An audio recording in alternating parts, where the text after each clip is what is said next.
listening to the Patriot Nation podcast.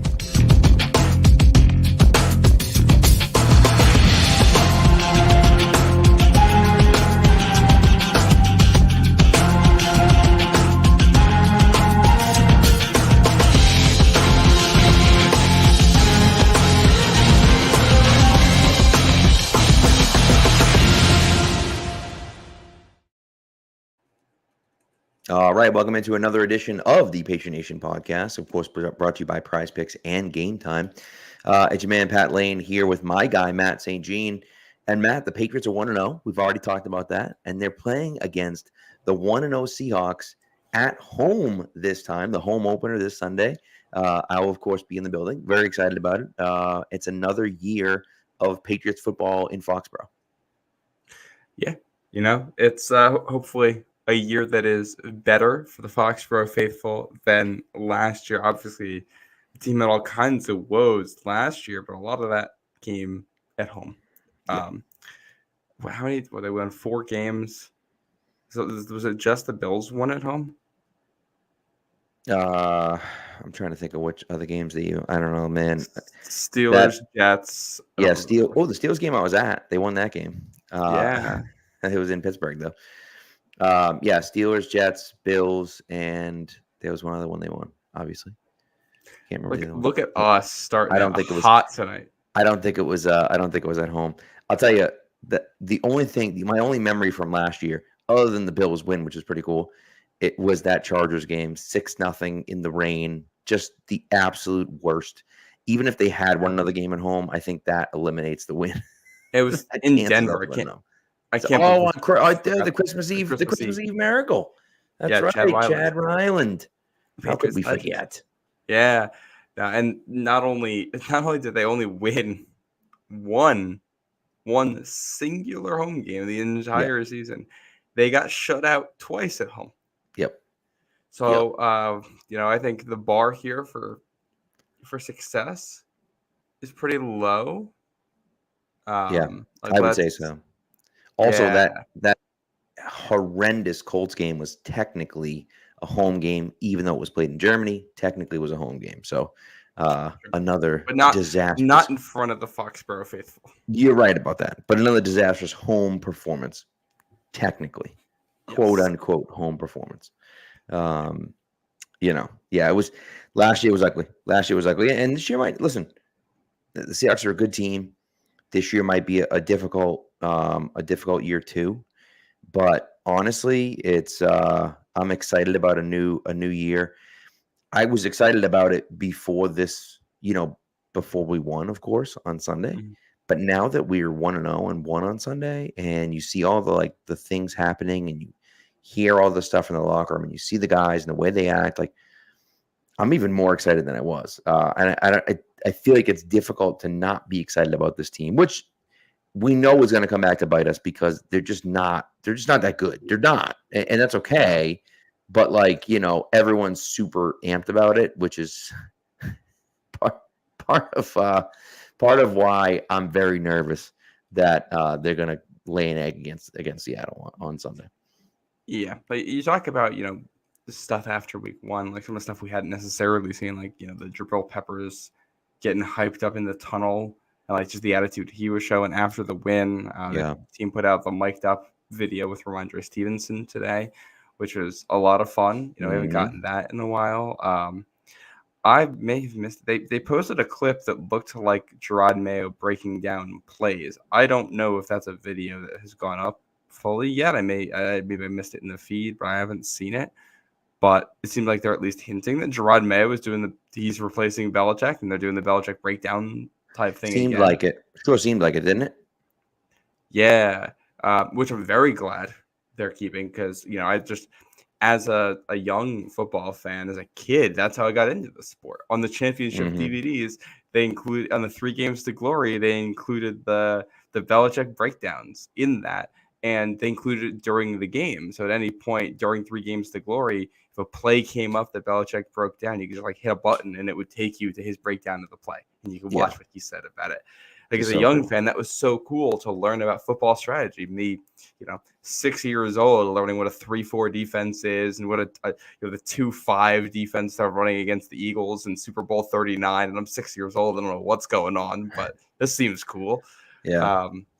But yeah, so if we can continue that forward for another generation, that'd be awesome.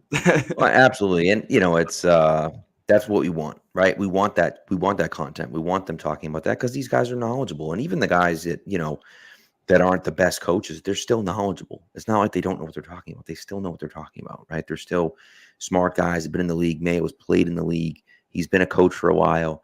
Like he knows what he's talking about when he's breaking down film. And so it is important, I think, to kind of get, like you said, get that information out there. And then for people that really want to run with it, they can. Some people are like, oh, it's cool to see, here and there and stuff, and don't go that much deeper into it. But, for the people that do, it's that avenue that allows you to get there, right? And I think that's important, So I looked it up on the site because I had only seen this briefly during the week. It looks like the video they put up is actually Scott Peters. Interesting. It's titled Patriots offensive line coach Scott Peters on Caden Wallace, Michael Onwenu, and Layden Robinson player spotlights. Maybe this is the new thing they're doing this year. I'm not sure. Maybe there's going to be a Gerard Mayo. I thought the clip I saw had Gerard Mayo in it. So maybe there's another. There was definitely a Gerard Mayo clip for sure talking about the Joe Cardona fumble. Definitely, 100%. Yeah. I watched that. Yeah. Yep. So I'm not sure so if that was in a different video or so if we're doing more film breakdowns from the coaches for the public, sounds that's great awesome. to me. Sounds great to me. So, yeah. Layden Robinson, I was really impressed with Layden Robinson. He did that quick little one-on-one with Taylor in the locker room. Just impressed with his work ethic and what he's talking about and the way, of course, I mean, who knows? It can be coach speak and stuff, but the way that he is approaching playing, and, he played well on Sunday, but he's not satisfied with it. He's not comfortable with it. He's, wanting more. And those are the types of things that you like to see.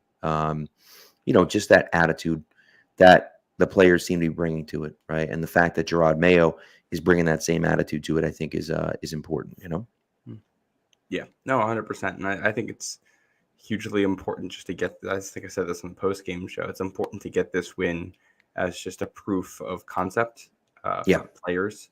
Yep. To be able to say, hey, all of the stuff we've been doing, look, it works. 100%. That helps in your game plan in this week. Also, speaking of Gerard Mayo, I have an apology to make. I have to apologize to Pat's Nation, to the listeners, and my Twitter followers. I sincerely apologize, and I will do better. I promise. On Sunday, Gerard Mayo, I think it was Sunday, either Sunday or Saturday night, it was released that Gerard Mayo had been taking cold showers, and the players were impressed with his cold showers, saying, he's doing the tough things that other people don't do, right? And so, he basically just said, like, hey, look, I'm doing this because, it's hard and it's not easy, and so on and so forth. It was from Mike Reese's quick thoughts and quick notes around. Mm-hmm. So anyways, I quote tweeted that. I quote tweeted Mike Reese and said, if the Patriots win today, I will take nothing but cold showers until their next loss. And I completely forgot. Just like not even intentionally. I just completely forgot. The day was crazy. They won. I was like, oh my God, this is great. And I was getting out of the shower today. And I don't know what made me think of it. I wasn't rushing to get to work. It's because I had a golf tournament today. And I was getting out of the shower today. And I don't know. I was thinking about Mayo. For whatever reason, that popped into my head, the Mayo quote. And I was like, yeah, what a savage. And then I was like, oh my God. I'm like, did I say that out loud? And then I searched on Twitter. I'm like, oh, sure enough, I absolutely did. And so I can't make up the last few days. I'm sorry. I can't do it. I can't go back in time and take cold showers on Monday, Tuesday, and Wednesday. However, I will Thursday, Friday, Saturday, and Sunday be taking cold showers. I promise you. That is my promise to you. And if the Patriots win on Sunday again, I will take cold showers all week next week. And if they win the week after that, I'll take cold showers the next week. Until they lose, I will be taking a cold shower every day. That is my promise to you. I apologize, Pat's Nation. It won't happen again. And I will say, someone said they were going to bookmark it and then didn't, or maybe they did, but they didn't respond to me. Like, what the heck, dude? Like, you were supposed to call me out on that and be like, Pat, let's go, let's do the cold showers. You know what I mean? Pat needs to be held accountable. So that's what I'm saying. Right? Step up. So some accountability. We'll see how it goes. It's gonna be terrible. I can already tell you it's gonna be terrible, but I'm gonna get through it.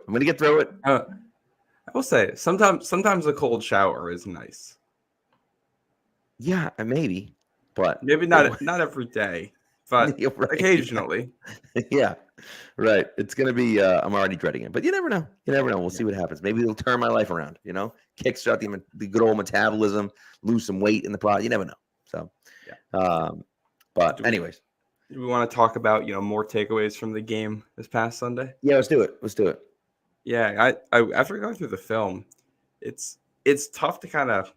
It was a weird game to rewatch because, like, the Patriots definitely got lucky in some ways. You give up a touchdown catch, it gets overturned. The next play probably should have also been a touchdown for the Bengals, and it's a catch. Kind of poor execution of technique from, I think, Marco Wilson on that kind of leads to tight end getting open. And not only should that have been a touchdown that gets saved by Kyle Duggar, but also Marcus Jones coming through saved it being a touchdown too, because the Bengals almost definitely would have jumped on that in the end zone. I'm pretty sure within the 1 yard line. You get lucky there. You get the fumble on the punt. You got Jacoby just throwing up a ball. And getting lucky with Hunter Henry, knocking it away. And, watching the game, the offensive line felt strong, run blocking. It didn't feel quite as strong on the rewatch. I don't think they were bad. I don't think they were great. I think they generally were fine. And Ramondre did a lot of really, really, really good work. So how that translates, to future weeks, I don't know. Right. Well, what Ramondre had 120 yards rushing and 119 yards after contact. So he was incredible. And part of that, I do think that stat is a little bit misleading because the play the Patriots kept running all game long was they get into these big formations where they're going to overload one side with an extra tackle and 2 tight ends, and then have no receiver over there. So the only defender on that side is going to be a cornerback who's because the Bengals are in their zone coverage or whatever. And they're just running inside zone and sealing, and they're setting up one-on-ones between Ramondre Stevenson with a corner, which is he's running through contact. It's a 200-something pound back running through a 180-pound corner. You expect that. This is a matchup you've intentionally set up and are winning. So, right. You're right about that, yeah. I didn't think that was as bad for the offensive line, but it was. They were good. I was happy with it. Room for improvement. Right. Yeah. And I think about defense too. Let's stay with the offense for now. I just think sometimes when plays like that happen, right? When you talk about the Mike Gesicki play and you talk about the other tight end, who fumbles on the goal line, sometimes that is a product of coaching, and it's a product of, hey, we need to do things the right way. And not all, of course, because there is some fumble luck, right? There is some element of luck there, but I do think taking care of those small details and paying attention to those small details, that's a coaching thing, right? That is a coaching thing. And so, I do think that that's important. But again, you can't expect to get those things every week, right? But fumble luck is fickle. You know what I mean? Joe Burrow fumbles on the first drive of the game, he recovers it himself, right? There's no one there to jump on it.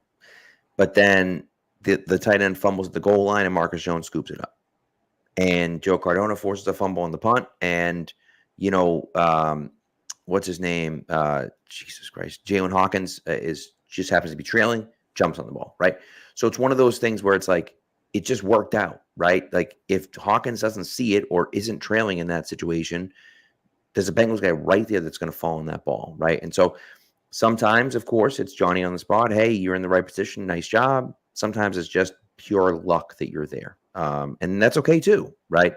But there is an element of that. It's just not sustainable all year long. But being in the right position and making the right plays. By the way, I don't know if Marco Wilson had maybe he did have bad technique on that. It seemed as though Duggar got not interfered with, but they clearly ran a rub. And so maybe that's what you're talking about, that Marco Wilson got in his way. Well, and you can see Duggar makes an adjustment when the Bengals go into that motion, and he's motioning for Marco Wilson to go forward. And I think what he was anticipating is that Marco Wilson was going to jam or give some kind of enough contact, so that there was less of a rub, so that Duggar can get over on the tight end faster and he can take a straighter path. I think that's what was going on there. That's my guess. Yeah, because it's just a really tough position to be in for a safety trying to get over the top of something like that. Otherwise, like you're not gonna do that without help from the corner. Yeah, that's true. That's a good point. And I think with the fumble luck, like one of the things, the Patriots got fumble luck. The 4 fumbles, they recovered 3 of them. They haven't won these games in the past, even when they get the fumble luck. Sure. Being able to actually capitalize on that is a good thing. I'm happy. They made winning plays, high leverage plays. It's just, every game is a new game. You don't just get to carry the success over with you. You got to find new ways to win, especially because opposing teams are going to look at the film.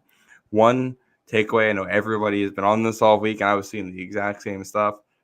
Patriots' best receiver in week 1 was Jalen Polk. He was open a ton, and I thought Jacoby Brissett was kind of locking in on KJ Osborne and Austin Hooper in the passing game. Felt like he was looking for 2 steady guys, veterans that he's played with or that he knows or something like that. And I would hope that after this week, they look at the film and say, hey, we're going to have Jalen Polk be the first read a lot more often. We're going to have Pop Douglas be the first read a lot more often.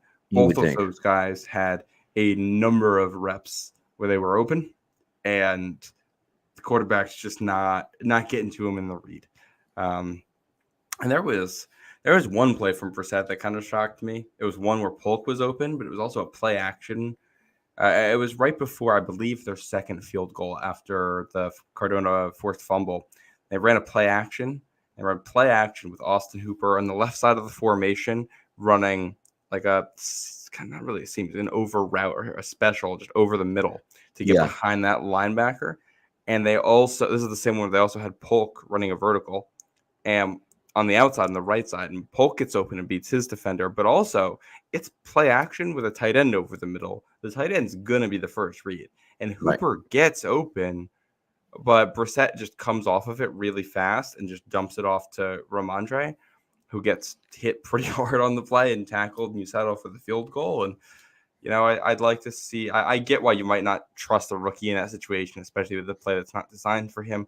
I do wonder why he's coming off of, the tight end route over the middle on play action quickly. So definitely, room for improvement from Brissett. I think, and we'll see, but I just think that, that's going to come with, I think Brissett's a fine quarterback. He's fine, but he's not great. And part of the issue is that he's not a gunslinger. He's not a guy that's going to just chuck the ball around. He's just not going to do that. Now, again, we'll see. Also, TD's saying that he was looking too much on Thornton's way. Like, that seems kind of silly to me. He threw 2 passes to Tyquan Thornton all game. It's not as though he was throwing Tyquan Thornton way a ton. He wasn't. Right? He was looking at KJ Osborne. Right. And I'm not surprised by. He was kind of the top available receiver for most of the stuff in camp. They clearly used him as, here's a veteran receiver who knows this type of offense that we can just plug in and he'll be able to execute it, and he can just be with the top group, so we have consistency there. Yeah, 100%. And Burley mentioned it, and I agree. He's a quality backup QB. And I would even go a little further and say that he's a good spot starting QB. He's not a guy you want to be your starter all year long. He just isn't, right? This is not the guy that you want. At least not on a good team. No, right. And if you can win games the way they won on Sunday, great. He can do that. And he's a fiery guy, and he's a great leader, and he bust his ass for you, which is great. All those things are awesome. And I love like I think he's the perfect guy to be in front of Drake Maye. We've mentioned this multiple times that he's the perfect guy to kind of be in this situation. But as far as like winning plays and things like that, it's just not, you're not going to win with your passing game with Jacoby Brissett as your quarterback. He's just not going to. And I don't think anyone should be expecting that. I do think, right, that you can look at the film from this week and we can make a concerted effort to say, let's get Jalen Pope the ball. Let's get Pop Douglas the ball a little bit. Let's look his way a little bit more. Let's make him the number one target on this play, right? Yeah. And you kind of go from there. And TJ, by the way, mentioned that he picked up a bunch of third downs. He did. He did a great job of doing that. He got out of the pocket. He scrambled. He picked up some, made some big plays with his legs too, which is something that was nice to see. But again, just as far as like a quarterback is concerned, he's just not the guy that, is going to win with the passing game. He's just not going to. And that's okay. No. Right? He'll have his games. Yeah, and right. But he's going to be up and down. It's funny you mentioned the scrambles. Brissett was incredibly valuable on QB scrambles. He did a fantastic job there. This was a trend in the NFL this week. I don't know if anybody saw the thread on Twitter, but this week one, so I'll explain some of the terms here. Expected points added. This is one of the metrics that kind of gets used to explain how valuable plays are in the NFL. So what expected points added does is from, let's say first down to second down. It looks at how many points you are expected to score on the drive on first down. And then after that play, once you start second down, how many points you'd be expected to score based on that situation using a lot of historical data. And then, you do a little math there and you find out, did you gain expected points? Did you lose them based on your situation?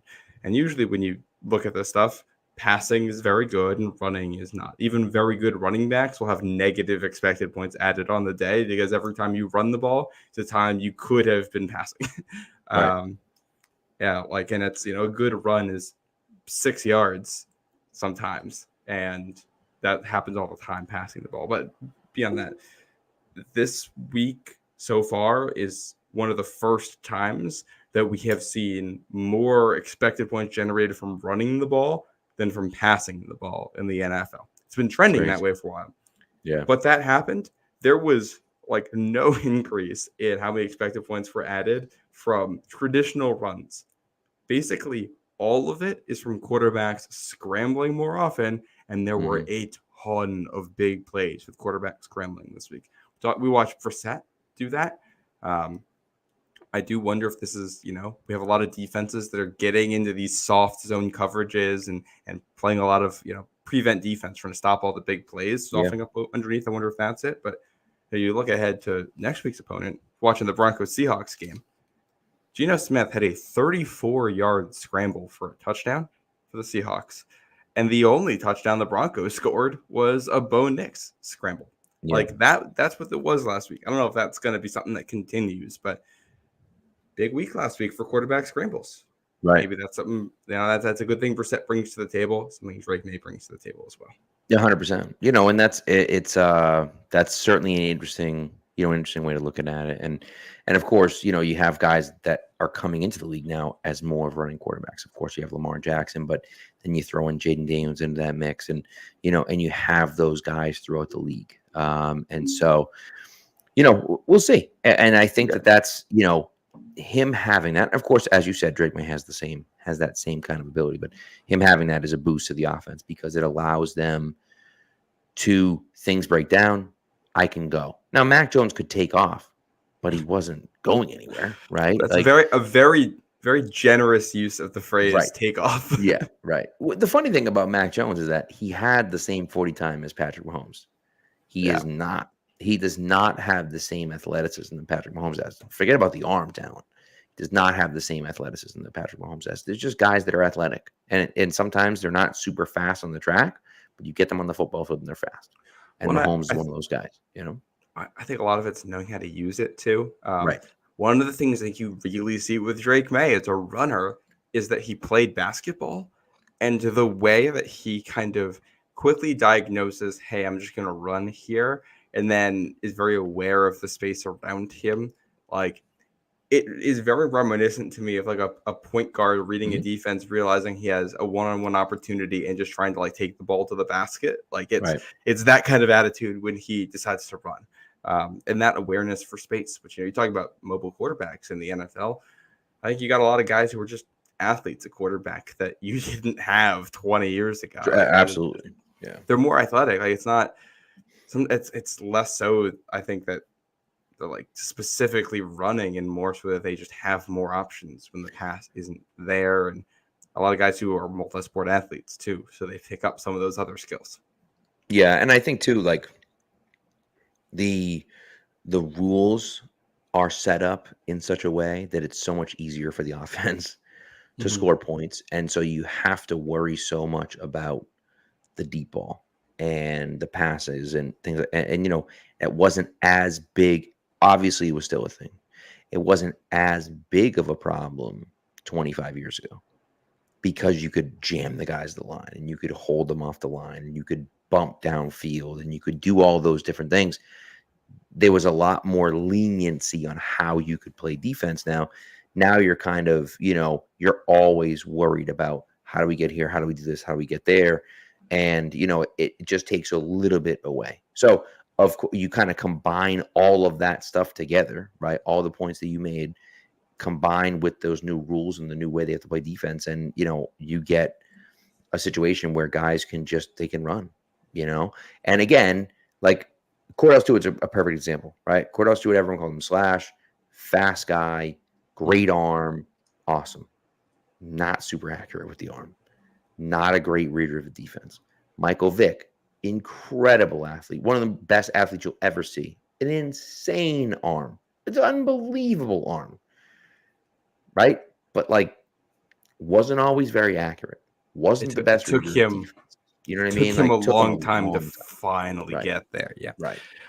And so, but now these guys are learning how to play quarterback, and they're also super fast and athletic. So they can do both things, and I think that just, it just makes it so that you're trying to build that mold of a quarterback, and the mold of the quarterback that you want to build is now that athletic guy instead of that Drew Bledsoe 6'6" statue, looks like a Greek god but can't move. You know what I mean? That's not the guy anymore. Yeah. I have a theory here that one of the other reasons we're seeing more of this is because of the style of defense, specifically the types of coverages. So anybody who's played Madden for a long time, the two main coverages. You got man and zone. Anybody who's played any kind of sport knows that those are the two types of coverage. You play man or you play zone. If you play man, when you're a defensive player, you're not looking at the quarterback. You're looking at who you're covering, which means that the quarterback takes off and runs. Nobody knows. Somebody's got to call that out. You got to turn around and find out what's going on and all that. You play the zone. This is something the Patriots would always do against mobile quarterbacks. You're going to an area on the field, and then you're watching the quarterback. You're trying to get a feel for where the receivers are and playing it that way.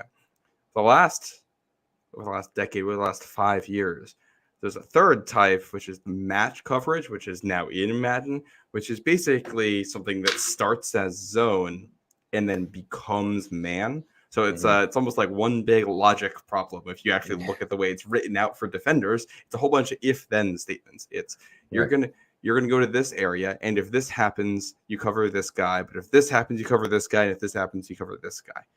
And because it's zone that turns into man, it's incredibly effective against deep shots.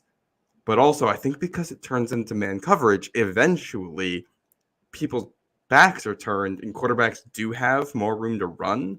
So you have this, it's a combination thing of there's no deep shots. So you have to find some way to move the ball, and defenders turn their backs. And also there's a lot of pressure on quarterbacks these days. I think you put all three of those together, and of course you're going to see more quarterback scrambles. Yeah. Yeah, I know, it's interesting. And so that's, they're moving, the trend is going in that direction, and the Patriots finally have a guy that can do that. It's nice. Yeah. It's nice. They have two. And they're really three if you want to count Joe Milton. Joe Milton, yeah. And maybe maybe after all this talk, we're full of crap, and it was a 1 week thing, and it's going to go Right. back exactly Right. to Yeah. the way it's always been. But being able to run is always good. We want to talk about the New England defense. Yeah, let's do that quickly. Yeah. Defensively, they were fantastic. I thought they were fantastic. The way they pressured, the way they got pressure up front. Keon White was an absolute bully, and the secondary played the play by John Jones on fourth down against Iosivas. I don't know what his name is. The kid from Princeton. Yoshivas. Yoshivas. What a name. Yeah, What a name that is, dude. But Amazing. It sounds right because I think the I is the J, right? Is it not? That's usually how it is. The Y. In some of those languages. It's like a Y sound, like Yoshivas. Yeah. Okay. So all right. So Yoshivas. That's fourth down. He's a big kid. He's like 6 feet, 6'1", and John Jones is small. And he caught that ball, and he's got a head of steam. And John Jones just comes in and just lays him down and rips him down short of the goal, short of the line to gain. It was a phenomenal play, and frankly, a play that you don't expect from a guy that size. Marcus Jones, I thought, set the tone early with that nice hit on the tight end that was coming across the field. Another one of the tight ends. I don't know if it was the tight end that fumbled down. I don't know who it was, but they got like 3 guys. They got a bunch of tight ends, and they didn't play Eric All, which what the hell, whatever. But nevertheless, but it's one of those things for me where it's like the secondary played so well. They were willing in run coverage. They were willing to come up and make plays in the passing game, and Christian Gonzalez was an absolute stud. PFF will tell you he wasn't. He was an absolute stud. It's so funny. I tweeted this out. Like I don't understand PFF because sometimes their grades feel like they're spot on. And then sometimes their grades are like, what are you even looking at? Like Christian Gonzalez was like ranked like 700 or like 400th out of all DBs that were ranked last weekend. It just makes absolutely no sense. I will say I was relative to the stat line he allowed. I was a little bit underwhelmed by Gonzalez on tape, but that was like, there were a couple of big plays that he could have given up that Burrow just didn't see, which I think a lot, he was feeling pressure that wasn't there. He looked like a rookie quarterback at times, the way he was reading things out. He was panicking. So I think at points, Gonzalez did get a little bit lucky. I don't see anything to justify that low of a grade from PFF. Right. I didn't think it wasn't like an elite corner performance. It was a very good corner performance. And enough of a blanketing him that I understand why you're not looking at him on every play. And this is something I've seen from New England defenses for a long time, is that a lot of the time the secondary does leave somebody open, but they confuse quarterbacks enough, they pressure quarterbacks enough that it doesn't really matter. Right. Like there was a play where Marcus Jones just completely stumbled and like fell over off of something from a route that was set up, and Joe Burrow never got to it because he kind of panicked. And you do that by the tried and true Belichick thing. Figure out where they want to go on a play, take that away, bet that they're not going to get to the other thing. And usually the issues in coverage are whatever the other thing is, and Burrow wasn't getting there. I'm not like cause for concern with Gonzo. This week is going to be a very interesting matchup. I think he's going to go 1-on-1 against DK Metcalf. I am intrigued. So I can start to talk about the Seahawks angle for this. Well, we got to do an ad before you do the Seahawks. Okay, so I'll tease that after the break. We're going to start talking the Seahawks angle of this. Can I have one more note on the offensive line? Of course. Before we get to the Seattle thing. One, I think the Patriots should sign Michael Jordan to the active roster. I don't think you want to lose him. I thought he gave a very quality backup performance there. Layden Robinson, definitely inconsistent. Chukwuekorfor was just straight up pulled from the game. Was not an injury thing. So I don't feel as good about the offensive line as a whole as I did after watching the game initially. There were issues. So I don't know. Well, I don't know where that leaves us for next week, but like they were ranked, I think, like 27th by PFF or something like that. And I think it was 27th for run block and around that for pass block grade. And that feels about right to me. Yeah. And honestly, I think I'll speak for myself. I was happy to see that they were able to be so effective. Yeah. But you also watched it saying like, well, they gave up a good amount of pressures, right? And they weren't always huge holes there for Ramondre. And so there's a lot of kind of things there. It's not perfect, definitely not perfect. But I do think that we're moving towards it. And I think Layden Robinson being at right guard is helpful. I think Michael Jordan being at left guard was good.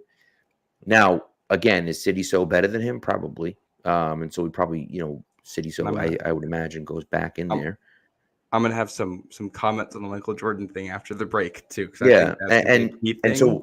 And then we'll also see when City So can come back. He didn't practice again this week, or yet at least. And so he's certainly not playing this week. And the question is, at this point, there's serious questions about whether he'll be able to play next week too. So, that one is always that's interesting. And then left tackle is, I guess it's Vidarian Lowe.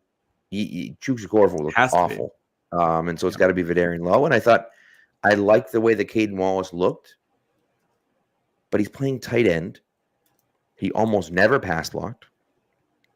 And so it's a little different. It's a very different scenario when you're playing tight end as opposed to left tackle, and you're mostly run blocking and not really pass blocking. So it's really not fair to Vidarian Lowe to say, well, Caden Wallace is pretty good at tight end. It's like, well, it's a different position, right? And so, I don't know if that necessarily bodes well for his stock at left tackle, but hey, I mean, like maybe it does. I don't know.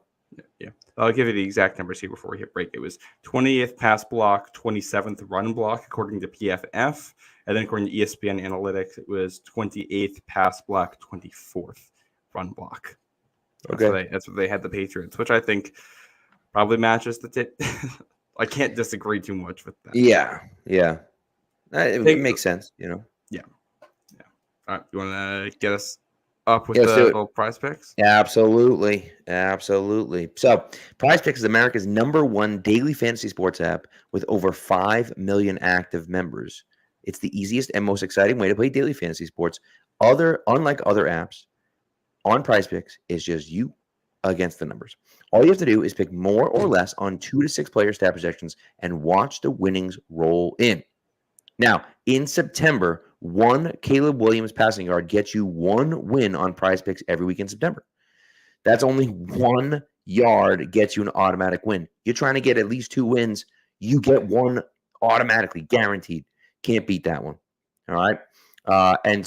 And you can win up to 100 times your money on Prize Picks with as little as 4 correct picks. Now, for me this week, we'll talk about it later, but for me this week, I am going Lamar Jackson with more than 56.5 rushing yards, and for Justin Herbert with more than 217.5 passing yards. I'm high on both of those. And of course, I'm adding in the Caleb Williams one because why not? That's a free win. I'll take an extra few multiples there if I can for free. So what you're going to do is you're going to download the Prize Picks app today. You're going to use the promo code CLNS and get $50 instantly when you play $5. That's the promo code CLNS on Prize Picks to get $50 instantly when you play $5. You don't even need to win to receive the $50 bonus. It's guaranteed. Prize Picks. Run your game. Look at that. Look how professional we are. All right. Yep. All right. Where do we want to start with this the Seahawks team? Want me to tell me the scouting report? You tell me. Yes. All right. Well, let's start with this defense here. Visually, I will say, watching them, they hit hard. They're very fast. They're long. That stands out right away. Their new head coach is Mike McDonald. He's been the Ravens defensive coordinator the last 2 seasons. I believe, was he at Michigan? The Harbaugh is just kind of swap guys. Yeah, he was Michigan's defensive coordinator back in 2021. He was with the Ravens. He was with the Ravens from 2014 to 2020.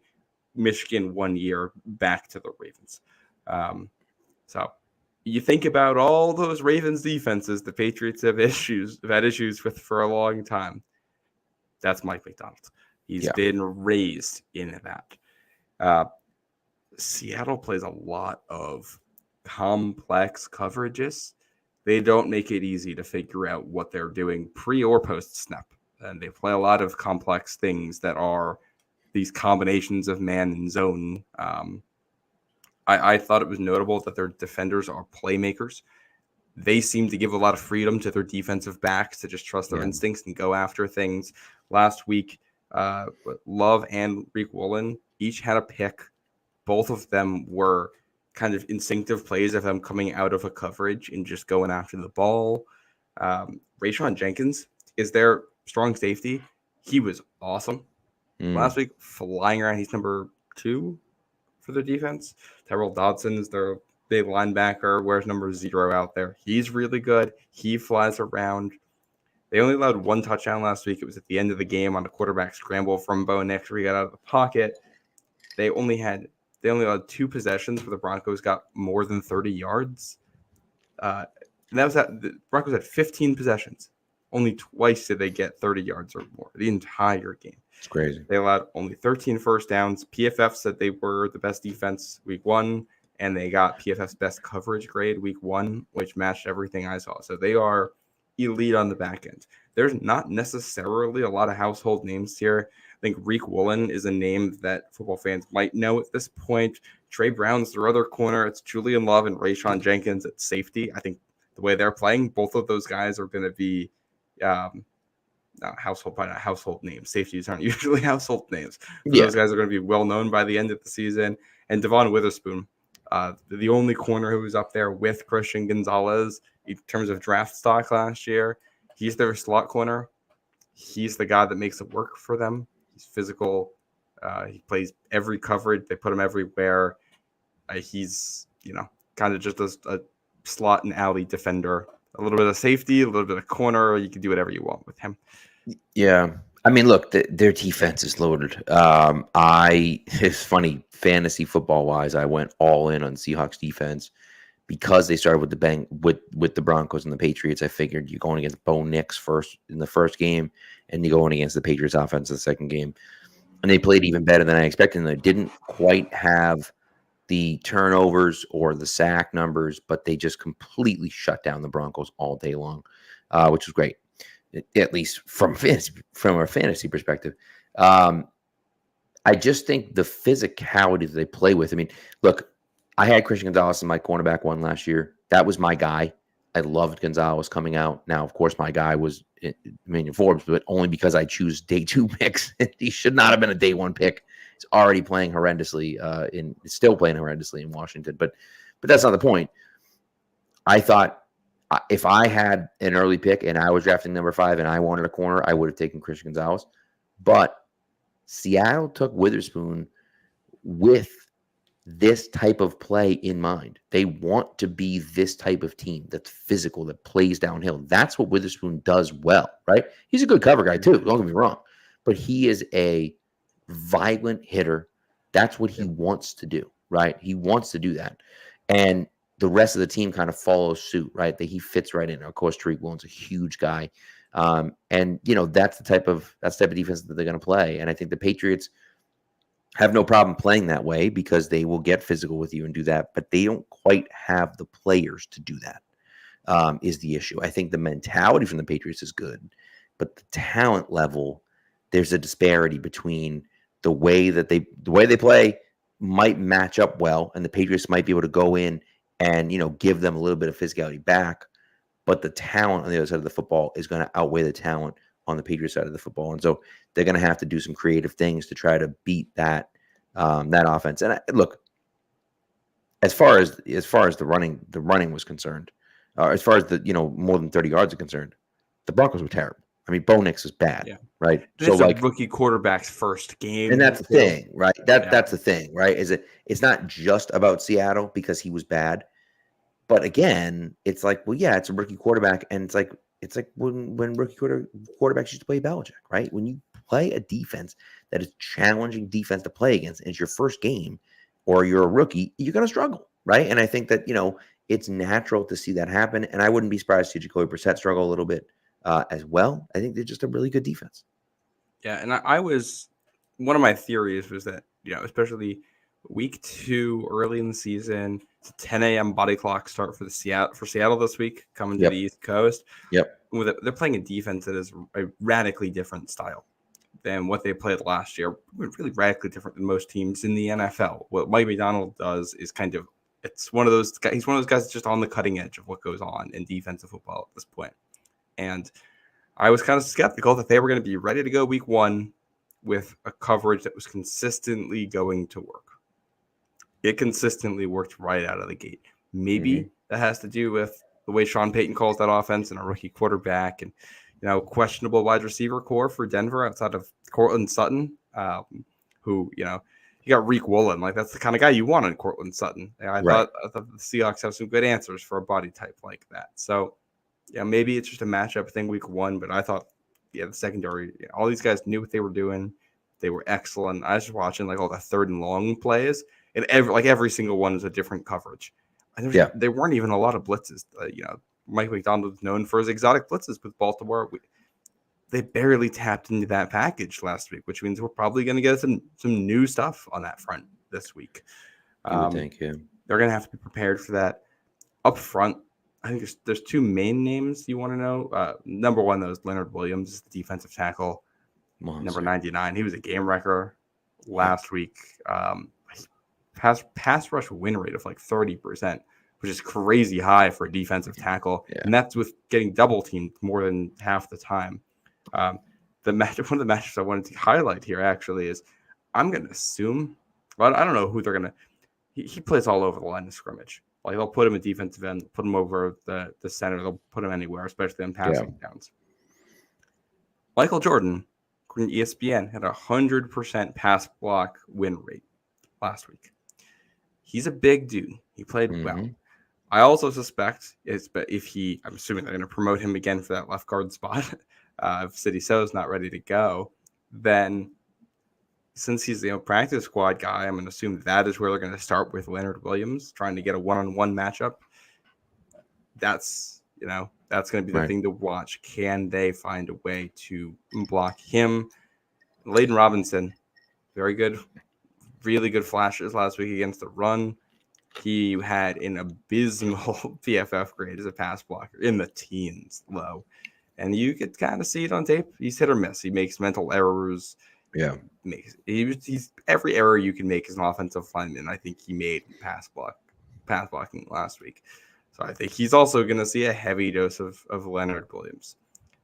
If you're getting that pressure up the middle against somebody like Jacoby Brissett, that can ruin your afternoon real quick. Yeah. And then the other name known as Boye Mafe is the name people really liked in the draft coming out.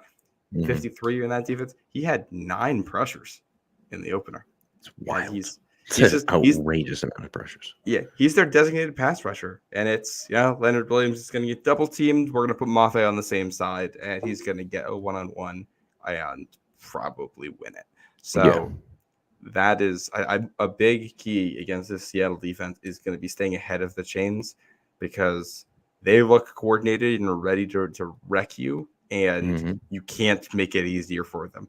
If you're in 3rd and 3, you've got a chance. If you're in 3rd and 9, you're going to be counting. You're going to be counting on Jalen Polk making contested catches and KJ Osborne finding holes in the zone. I think all day long, which is not fun.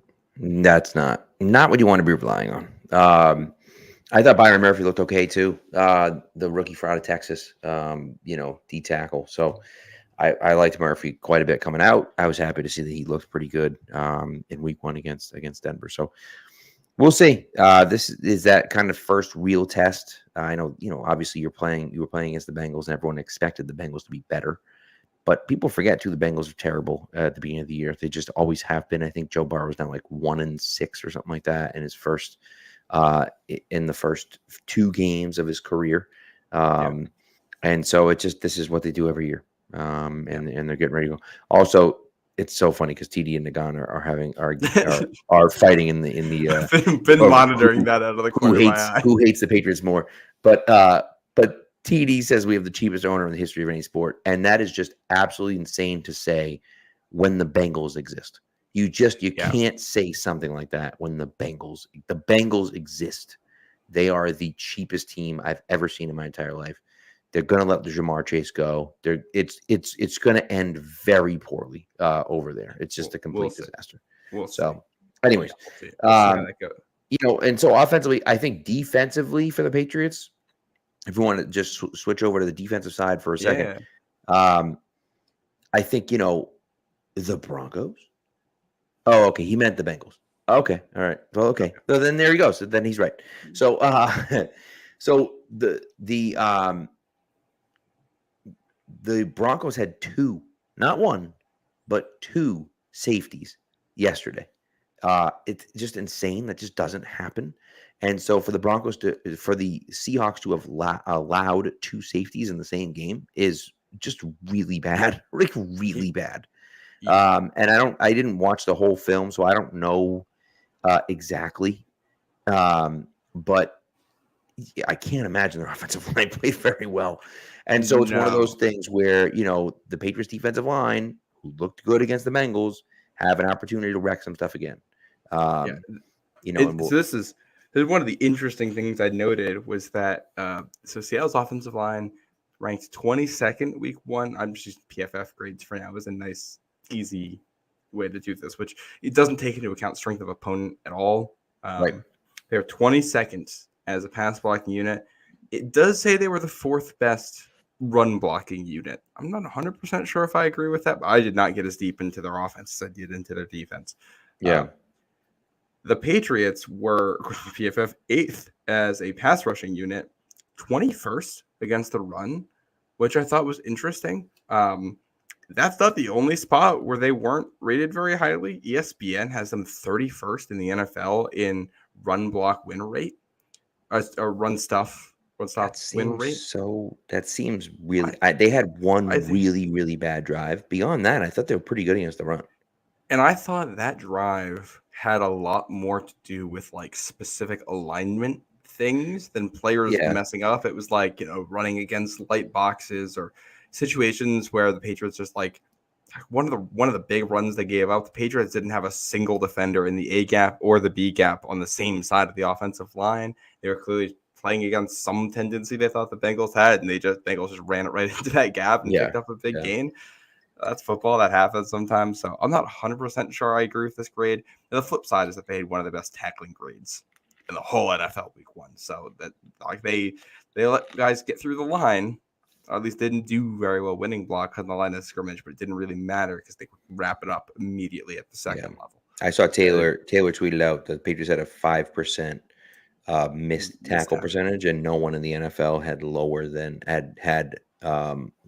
10%. And so they were just, not only were they great, they were far superior to everyone else. Yeah. So I think one of the big storylines for me this week when Seattle has the ball, Kenneth Walker, their running back, last week, 103 yards on 20 carries and a touchdown. He is physical. If you want to have some fun, just go watch Kenneth Walker's runs from last week. Yeah. There's a play. He's wrapped up in the backfield, and someone from the Broncos comes at him full speed, and he ducks his head, and the defender goes over the top of him, like fully, like a wrestling move, like he just launches him over his back. And just like he's very physical, he's very, very hard to bring down. You have to finish your tackles. That said, Kenneth Walker did not practice today. He's on the injury report for Seattle. The other thing here, their usual starting tackle, they've got Charles Cross and Abe Lucas as their 2 tackles. Abe Lucas is on the PUP list right now, so he's not playing to start the year. They have George Fant as the backup. He got injured midway through the opener, and he is not at practice today as well. Those are 2 key pieces of this Seattle offense. Fant's their right tackle. So the status of that offensive line running situation for the Seahawks is something to watch. Like Charbonnet is a good player for them as the backup running back. He's not going to be anything special. I'm not really that worried about him in the game plan.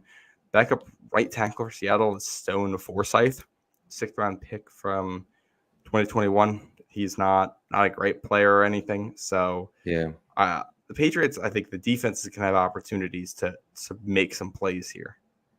And I think this is what's going to happen, right? And it's funny because you talked about, just jumping back to the offense for a second, because I had forgot to mention this, but you talked about how in the Bengals game, they would put no one on one side and then run to that side and rely on Ramondre to break that first tackle with the defender because he was lined up against the corner.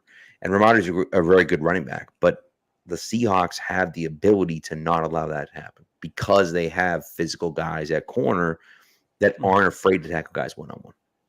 And I still think Ramondre can break some of those tackles, but to rely on him to do that, I think you really can't do that. And so that becomes interesting because now you're like, okay, we got to find a different way to do this. So, but I think you're going to have to win. If you win, you're going to have to win defensively. You're going to have to win defensively. Got to forcing turnovers. Absolutely. And Bo Nix, both of his picks were late throws where he read things slow and gets the ball out at the wrong time to the wrong guy. Brissett just can't do that. I think you're against this defense. I think you are totally okay taking just check down after check down. It's just Seattle tackles well. So you're going to try to break some tackles and mitigate the negative plays in this one because the defense is opportunistic in every sense of it. Yeah. Going back to Seattle's offense real quick, Kenneth Walker, week one, he had a 64% success rate against light boxes, so like 6 people in the box, which I think has a lot to do with how hard he is to bring down. He's big, he's physical, and he has good feet. So if you let him get to the outside, he can turn the corner on you. So I think that the strategy here, it's weird against a team that has 3 receivers in Tyler Lockett, DK Metcalf, and Jackson Smith and Jigba, with their offensive coordinator is Ryan Grubb, who's the coordinator at Washington last year, a team that went to the national championship off of their passing game. It's weird to have all of this. And I almost think the thing you're worried about is the running game, because I think you have to put enough bodies out there to stop the run, and you have to find a way to still stop the pass out of those situations. Yeah. Which that's where. Yeah. I gotta ask you. Yeah. What's the deal with JSN? Like, I feel like he should be really good, and I feel like he is really good, but then the numbers are just never there. Like, did he crack 100 yards at all last year? Like, I don't think he did in any games. He may have, but like, if he did, it was once or twice, very rarely. It just seems like he puts up a lot of like 2 or 3 or 4 receptions for like 28 yards or something like that. And I don't, you know what I mean? I don't see it. 2 for 19 last week. That's it. It just seems strange to me because I'm like, this guy was incredible at Ohio State, like the best receiver in the league at Ohio State. And not even close, like by far the best receiver in the league in college football last year. And I don't know if it's a speed thing. I don't know if it's a system thing. I have no idea, but I just, stats wise, and again, that's why I'm asking you, because stats wise, I'm like, I have yet to see it from him. It's weird because you look at this trio of receivers too, and in theory, it works really well. DK Metcalf is your big physical X receiver. Tyler Lockett is your Z, who is still very physical for a player of his size, but who wins against man coverage. And then Jackson Smith and Jigba is your kind of possession slot guy who's very good against zone. Like, that's the way this should work. And that's like, you look at what Washington did last year. Yeah, DK Metcalf's room with say Tyler Lockett is, I guess, your Jalen Polk, and that Jackson Smith and Jigba is your Jalen McMillan, or you can swap the 2 of those if you want. Like, it makes sense in the Washington receiver roles, but it didn't really look that way week 1. Which maybe it will moving forward, but and a small sample size could be part of it. Pat Surtain is the top corner for the Broncos. He basically, shut down DK Metcalf, so the entire passing offense was going through Tyler Lockett. Lockett had 7 targets, 6 catches for 77 yards. The leading receiver hit 2 50-50 balls and brought in both of them. Almost 4 yards a route run for him versus Metcalf, 29 yards on 3 catches, 4 targets. Surtain was on him almost every single time he was out there. So, like, I think you look at the way the Patriots are going to match up this week. I think you're probably going to see Gonzalez follow DK Metcalf. Tyler Lockett plays outside for them. I think you probably see Jonathan Jones. And Jackson Smith and Jigba, 90% of his snaps are in the slot. Yeah. You put – I look at this and what I think, especially like Geno was scrambling last week and the running game was good for Seattle. And I almost wonder if maybe you play a little bit less man coverage and a little bit more zone and keep things in front of you. That will mean that you're going to have a safety probably on Jackson Smith and Jigba, which I think I like. Somebody with some physicality, and maybe you put Marcus Jones back at free safety the way they were doing last week.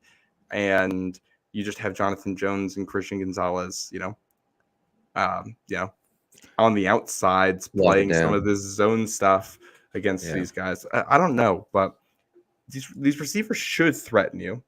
They had the 7th highest PFF grade as a group in week 1, and yet nothing. And Ryan Grubb is supposed to be a good offensive coordinator, and yet there was nothing on the game that really stood out to me about them, except that Tyler Lockett made some really nice plays. Tyler Lockett's a beast. He's just so good. Yeah, very good. Veteran, savvy, just everything. He's great. He's a guy that I'd love to have. He's like a receiver that you just love to have on your team because he's not a diva. He's not flashy. He just gets open and catches the ball. Like that's what he does. He's fun. And I think when Seattle passes the ball, if there's a lot of man cover, or especially in big situations, it's probably just going to be like, can Tyler Lockett do it again against Jonathan Jones this week, kind of making plays at the catch point and moving the chains for him. So like Geno Smith really didn't stand out to me. Like nothing about this. The Seattle offense is weird because I was trying to figure out what they're doing this year, and it was just nothing. There's a little bit of everything. I think they're still figuring out who they are. This is another matchup to me that's interesting. Is that like you got a rookie offensive coordinator at the NFL level, and DeMarcus Covington's a rookie defensive coordinator, but this Patriots defensive staff is not an inexperienced staff. They're going to put together an NFL game plan. Can you fool him? Geno Smith is a guy who likes to take chances. Can you fool him? And I think, like I was saying before, the only way you can get to those situations is if you pay your bills on early downs and stop the run and don't let Kenneth Walker take over. Yeah. So how they balance those priorities, I'm very curious to see this week. Good question. Ultimately, I think is probably going to decide the game. So yeah. All right. Do you have anything else, or do you want to do your ad read and we'll do our Go ahead. One final note: Patriots were number 2 in the NFL in PFF special teams grade. Let's go. Week 1. Seahawks were number 3. Yep. I will say, in some ways, the Seahawks kind of seem like a team that might, at least defensively, might be tailor-made to beat New England. I think the best aspect of the Patriots offense week 1, other than Ramondre Stevenson, was the receivers that they were open on tape. The quarterback's just not getting them there, and that wasn't really the big part of the game plan. You're going against a team that is really, really good in coverage with I think, the body types to stop what you want to do on the outside. They have an interior pass rusher who is really good, who can, that's the one weakness of their guards right now, especially Layden Robinson, is having a pass rusher like that on the inside, which I think is tough. You have to, and they're opportunistic. You can't give them help. Like it. And if I don't know, Jacoby could throw a pick in this game very easily, the way Seattle defense plays and how opportunistic they are, and they tackle well. So you're not gonna. I don't know if it's Devin Witherspoon, who Ramondre is one-on-one with in that same situation. I don't know if that's going to be something that he wins the way he did last week. So this is, I think, a tough matchup there. Now, when Seattle has the ball, I have no idea how this is going to go. To me, I think the Patriots are really going to struggle to score.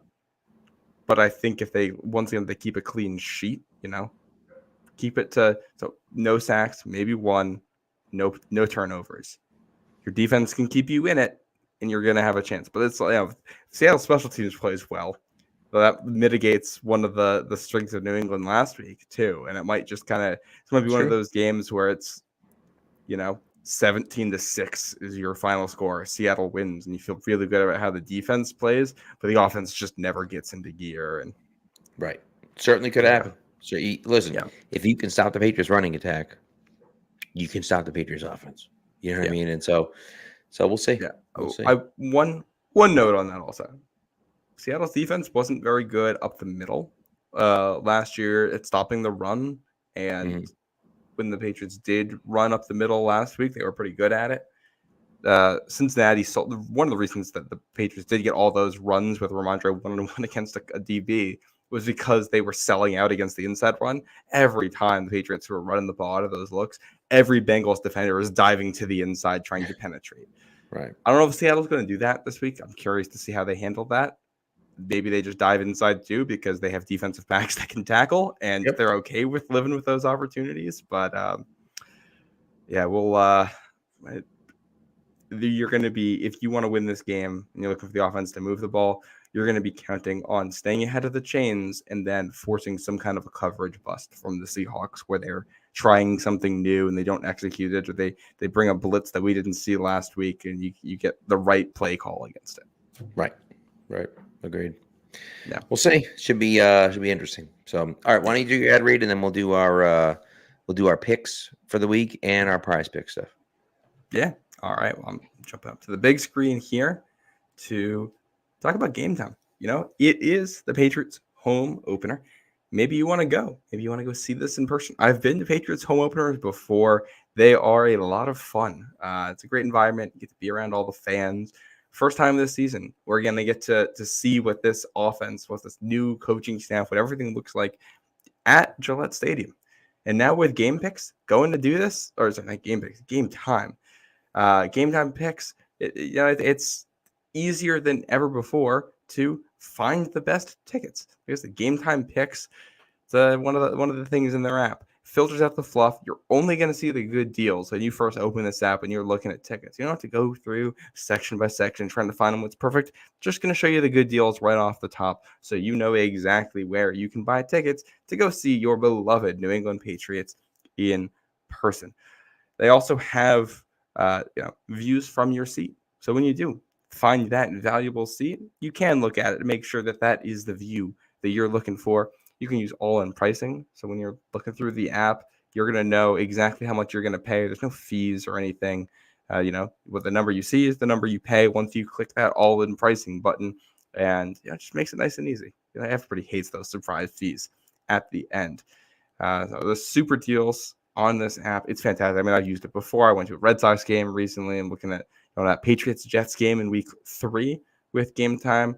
So, definitely do it. It takes the guesswork out of buying tickets. Download the Game Time app, create an account, use code CLNS for $20 off your first purchase. Terms apply. Again, create an account, redeem code CLNS for $20 off. Download Game Time today. What time is it? Game time. Alrighty. Do we want to take a look at our picks from last week? Let's do it. All right. So, these are the teams, the two of us picked to win our 5 games last week. So you can see I've highlighted the ones we got right and wrong there. Yeah. We're each 4-1.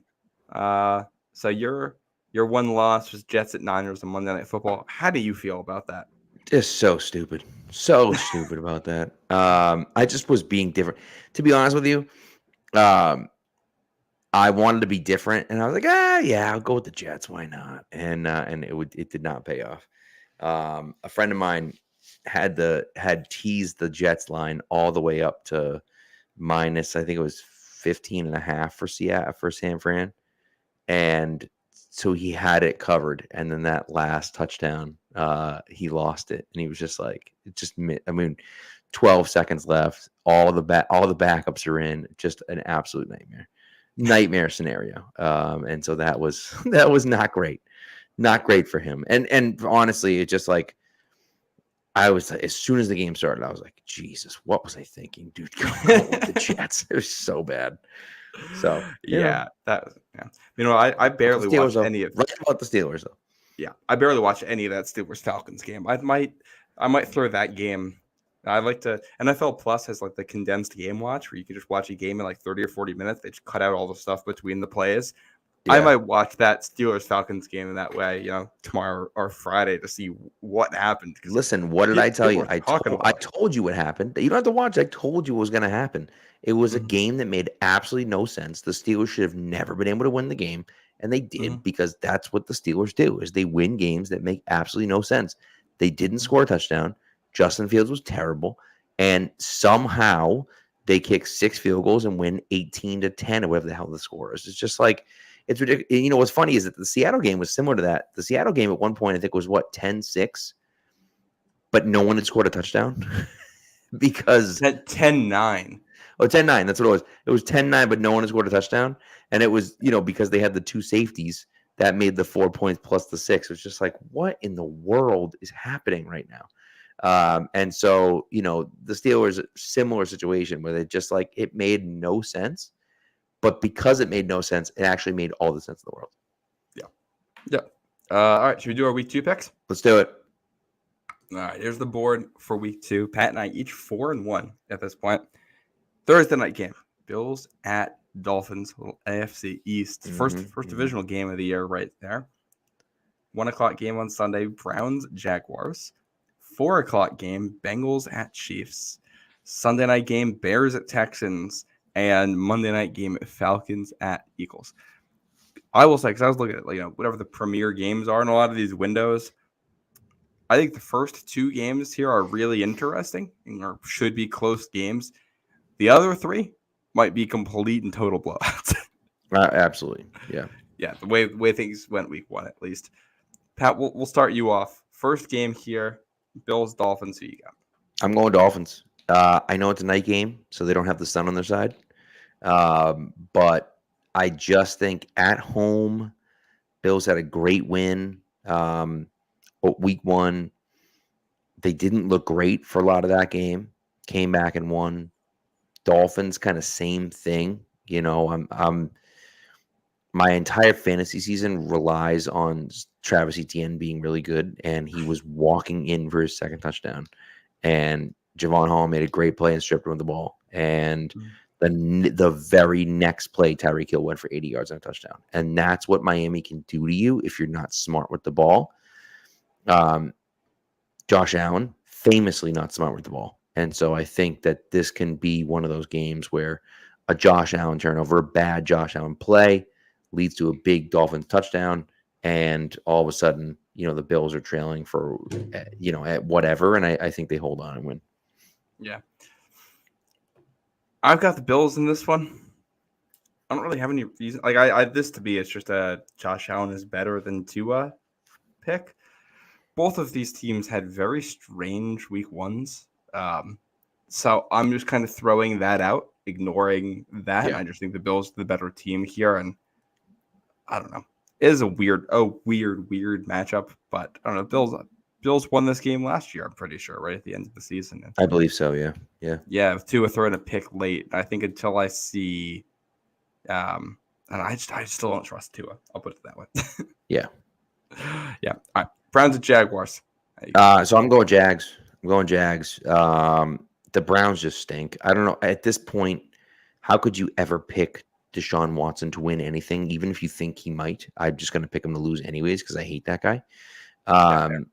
And they're just not a good team. They're not a good team. And so old man Ma was asking about Amari Cooper and if he'd be a better fit in the AVP offense than T. Higgins.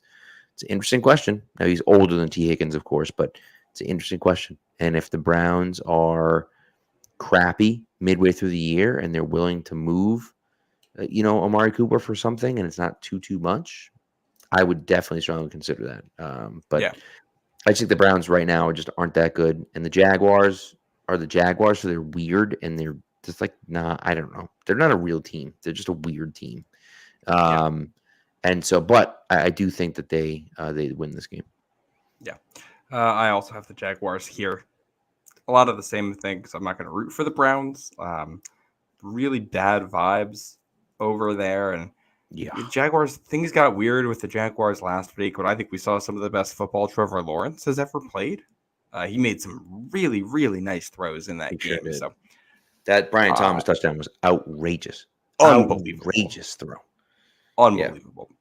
I'm going to go that way. Again, this is another one of those picks where I'm trusting that one of these quarterbacks is significantly better than the other one and letting that guide me. Yeah. Bengals at Chiefs. Obviously, this has turned into a little bit of a rivalry.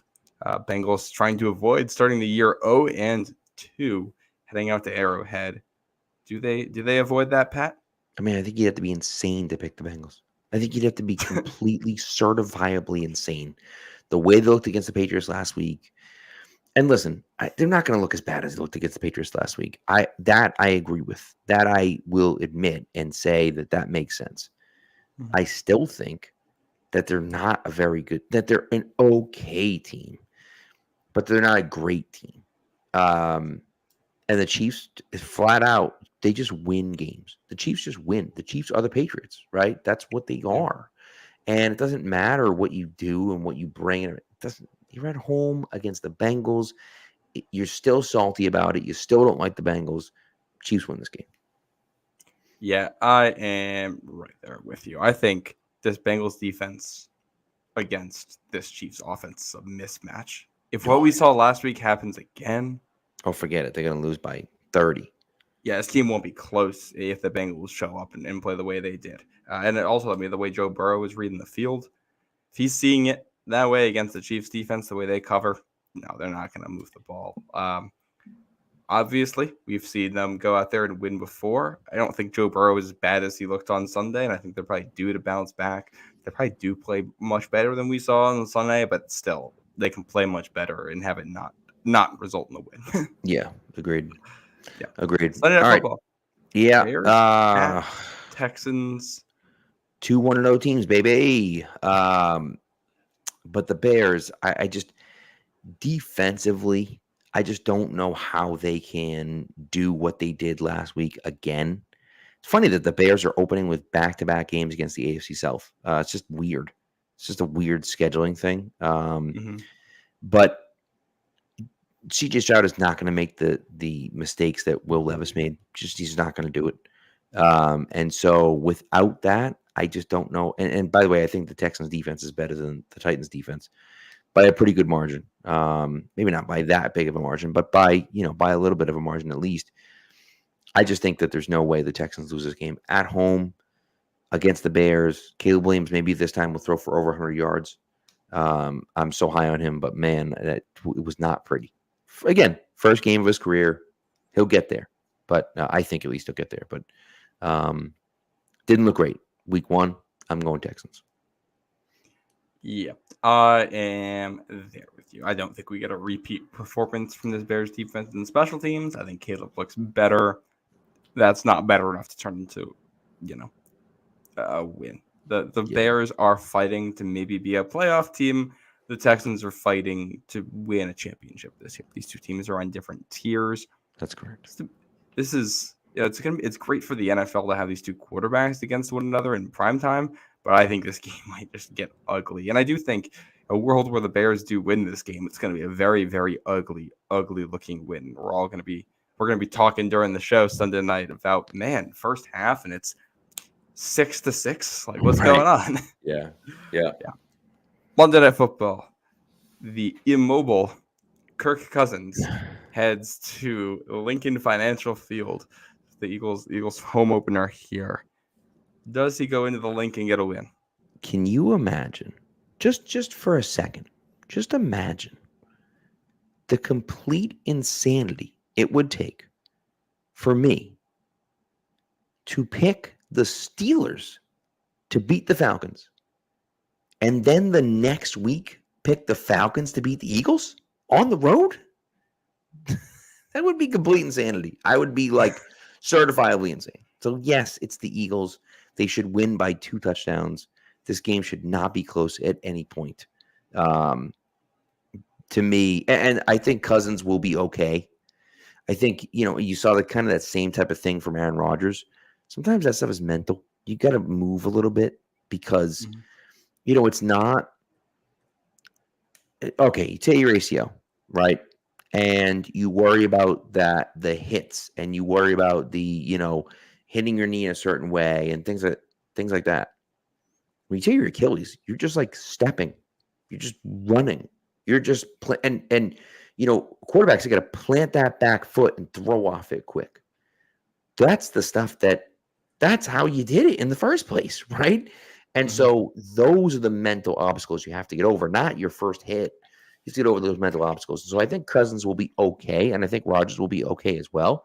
It just might take them a few weeks to get their feet under them. And in the meantime, I think the Falcons are going to get smoked this week. Yeah. Once again, am in agreement with you. This is a pretty boring Sure is. slate here. Sure is. Not a lot of. It's a very weird week 2 schedule, I think, in the NFL. Yeah, some not super exciting primetime games. I'll tell you that much. I think Bills Dolphins probably the best primetime game of the week. Not probably, it is. Not even close. Yeah, I would say it's definitely the best primetime game of the week. And again, that might end up being a blowout too. Who knows? I don't think that happens necessarily. Obviously, I picked the Dolphins to win, but I could certainly see the Bills kind of getting up and then running away with it. Yeah. So.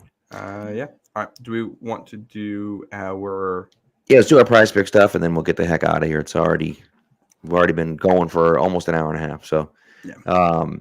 Want me to rip it off real quick with mine? Do it. My 2 prize picks of the week for week 2. Number 1. Well, we're going with two guys on the road here. First one, wide receiver Mike Evans. He's going to have more than 70.5 receiving yards at Detroit. Okay. Lions secondary's got a lot of young guys in it. Mike Evans is a veteran. He's going to target him a lot. I like Mike Evans in this one. Number 2, running back Jamal Williams, more than 20.5 rush yards at Dallas. It's a Cowboys defense that I think had some issues week 1, and that was one of the areas where the Saints beat up on the the Panthers there week 1. Yeah. So let's take that one. Those are my 2 picks. That's good. I like that. I like those 2. Yeah. Those are 2 solid picks. I am going to go. I'm going to give you 3. So I read it. I did read it in the ad, but for those of you that didn't hear it, I'm going Lamar Jackson at home against Vegas with more than 56.5 rushing yards, and then I'm going Justin Herbert also at home against Carolina for more than 217.5 passing yards. Carolina's so bad. I know they want to run the ball, but Carolina is so bad.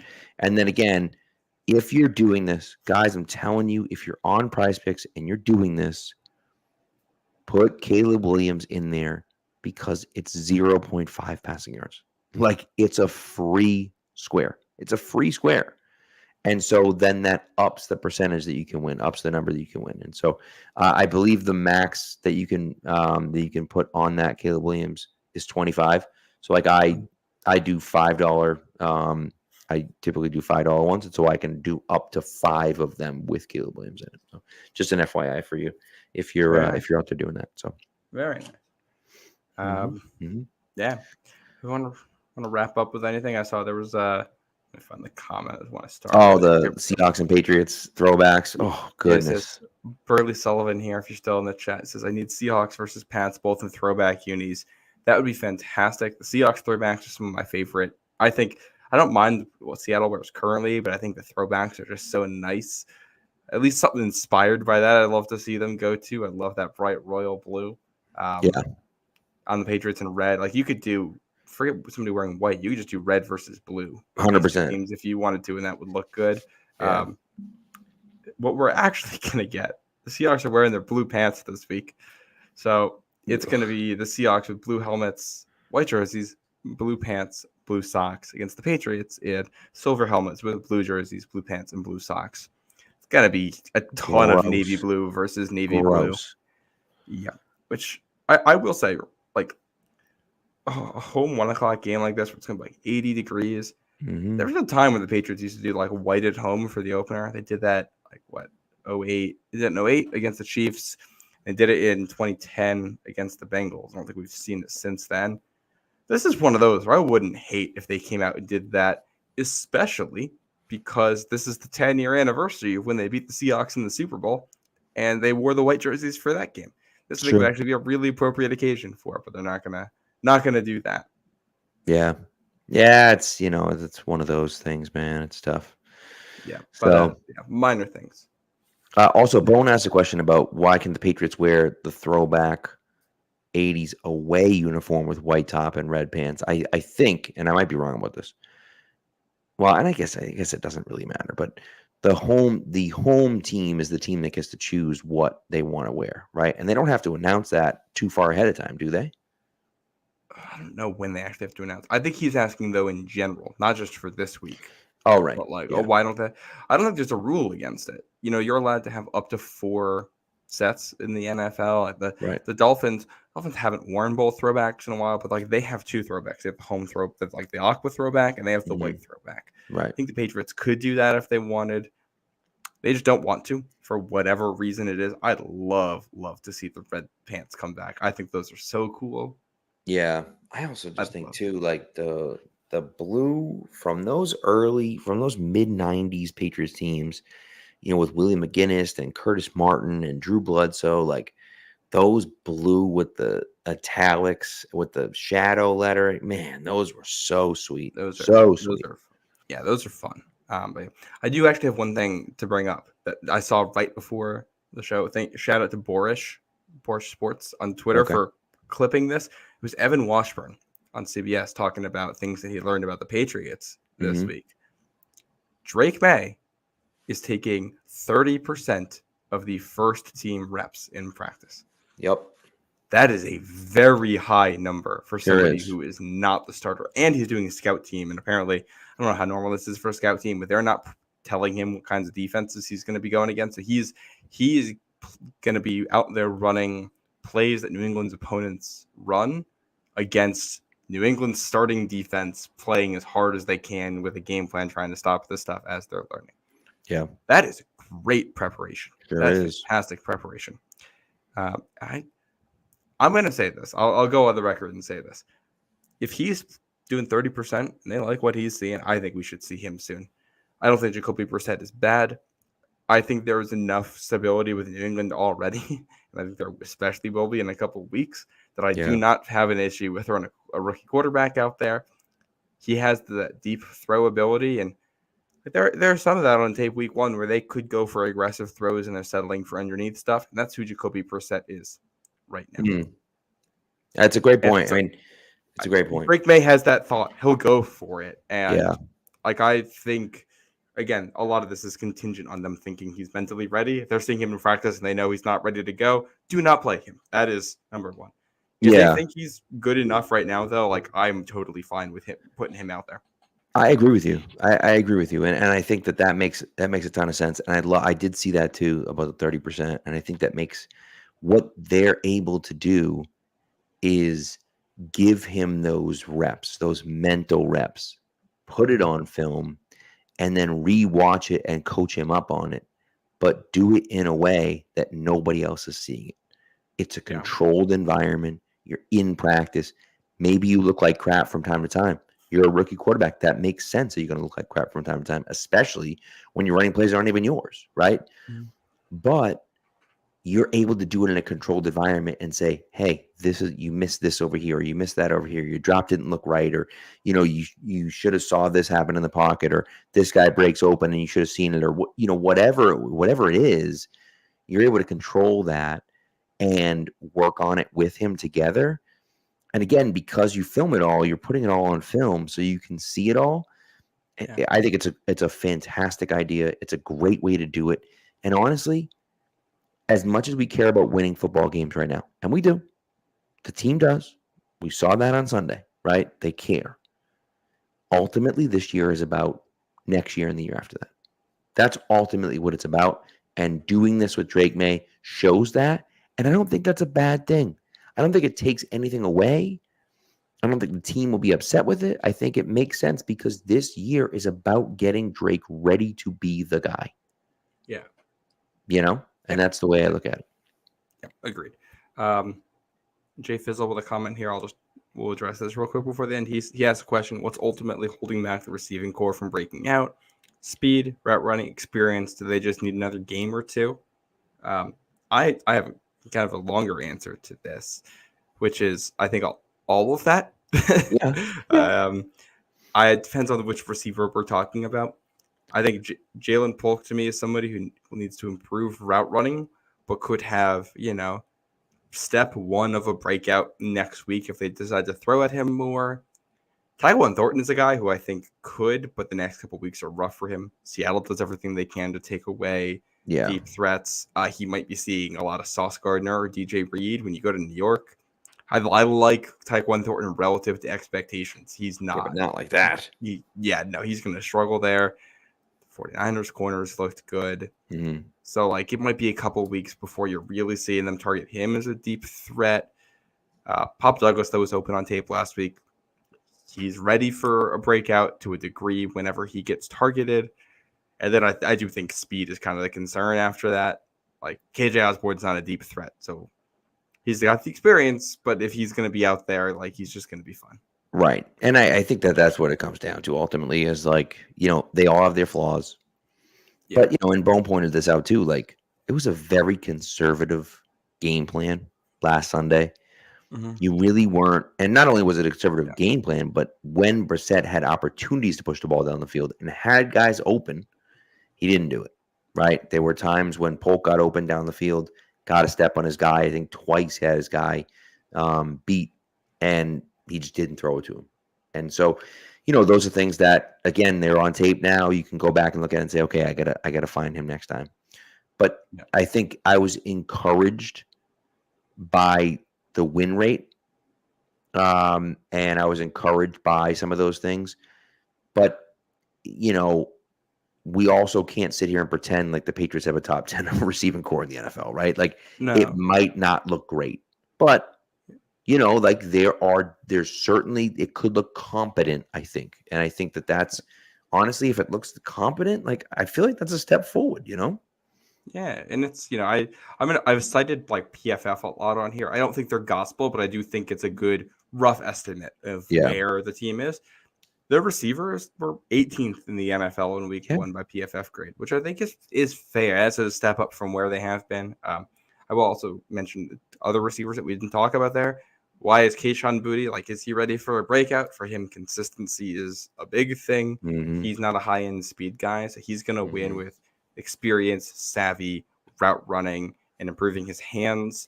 And I think all of that counts for Javon Baker, but he's a guy who does have the speed. He just needs to be more professional, I think, is the way to describe that. I'm worried if he'll ever get there, but that's a whole nother story for a whole other day. And he needs to be more consistent of a player. We saw the highlights in the preseason. We saw the lowlights. So, he's a healthy scratch for a reason. I don't think he's ready to contribute against the NFL defense.